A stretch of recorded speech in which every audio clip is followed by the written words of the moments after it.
Come on, must make it to the village. Oh, look at it, it's a cute bunny. I will save you. Oh, hi, welcome to Story Lab. This week, we're taking a look at the story of a guy who ran away, braved a fishy storm, and ended up in a desert.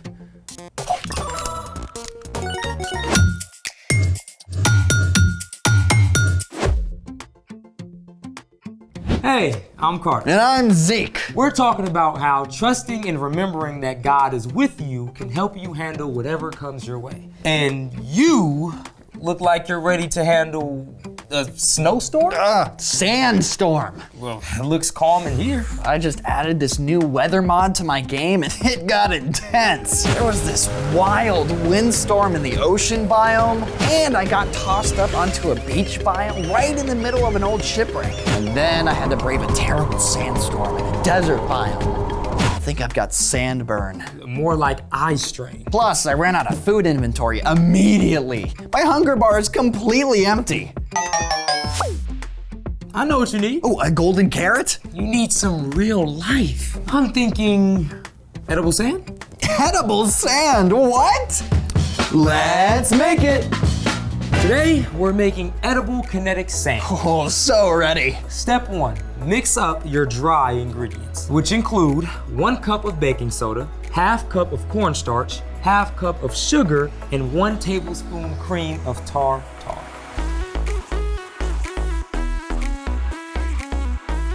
Okay, when do we add color? Step 2, mix about 10 drops of food coloring into 3 tablespoons of water. 1, 2, 3, 4. 1, 2, 3, 4. That should make a nice purple. Okay, dump it in. Whoa, relax. Step 3, slowly add in the water.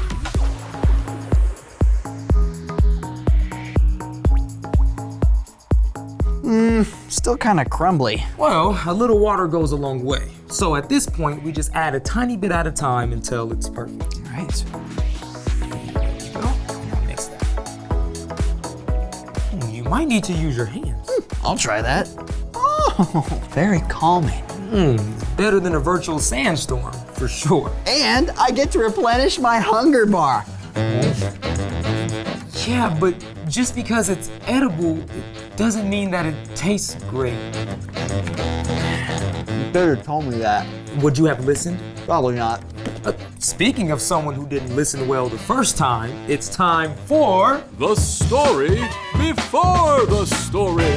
Today, we're in the book of Jonah. In the beginning, God created everything, including people. We had a perfect friendship with God. But people chose to turn away from God. They sinned, which caused a terrible curse that infected every heart and pulled people away from God. Everything was broken. But God loves us so much, He wanted to restore our relationship with Him. So God began an epic rescue plan. God chose Abraham and promised to bless the whole world through his family. Sometimes this family, God's people, followed Him. But often they turned to go their own way. For many years, the Israelites were ruled by kings. But after Solomon, the kingdom split in 2 parts. Many of the kings who followed led the people away from God. So God sent prophets to speak truth to these kings and even to other nations. Which is where our story starts. Take it away.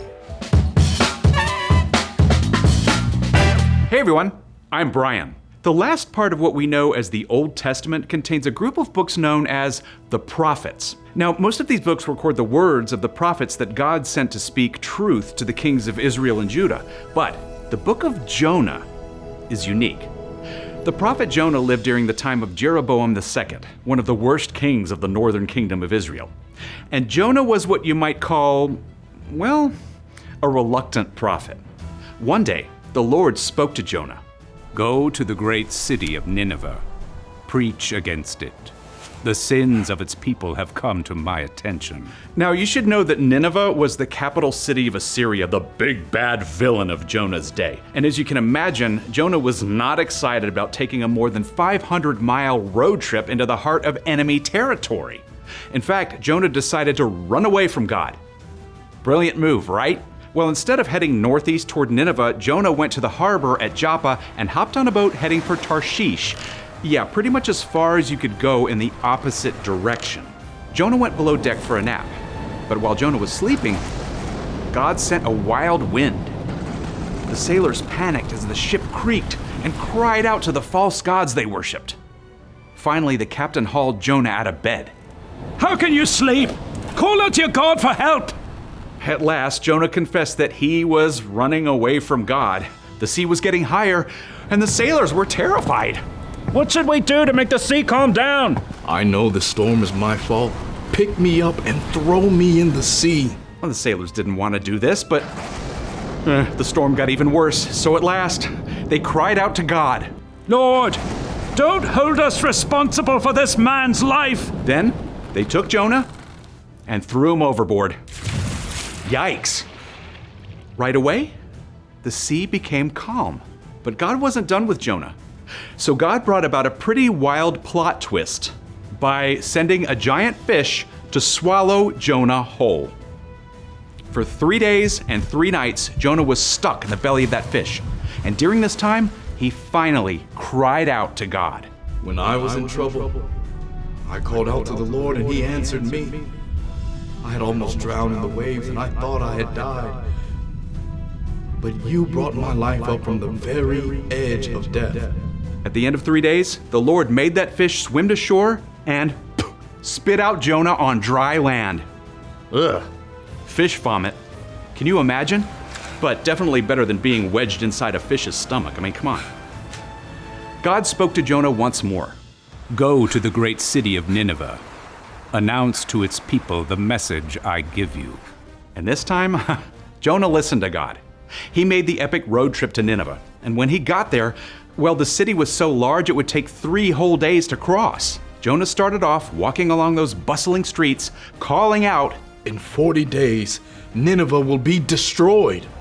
This was terrible news. And the people of Nineveh actually listened.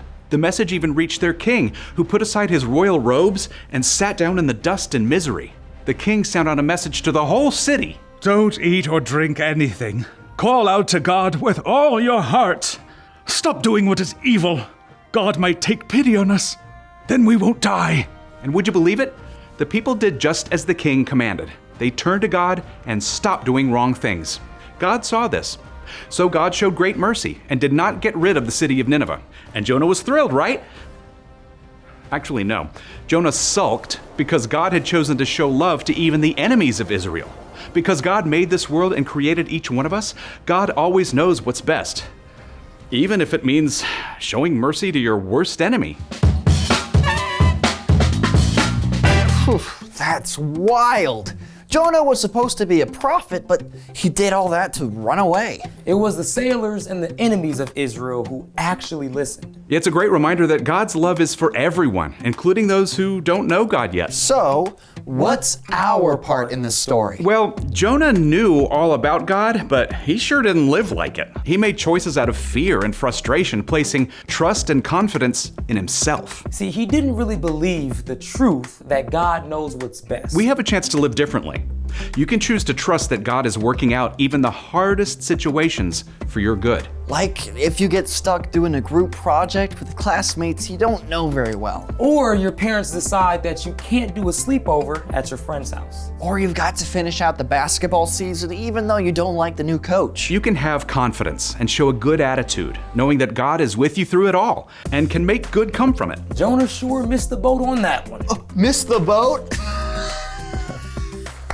A good one. Crazy as Jonah's story is, we can be confident it's one to study because Jesus himself talked about Jonah several different times. Oh, get this. It was a whale of a story. Huh? Not a whale, just a really big fish. Either way, wouldn't want to be swallowed by one. No. See you next time. So, here's the thing. God knows what's best. Even when you're frustrated Or uncertain, or it's hard to do the right thing. you can take a deep breath and trust that God has got it. So you can relax. Yeah. You know, I'm glad God gave us creative ways to calm down and chill out. Ooh, you wanna make some more colors? On it. Thanks for joining us in the Story Lab. See you next time.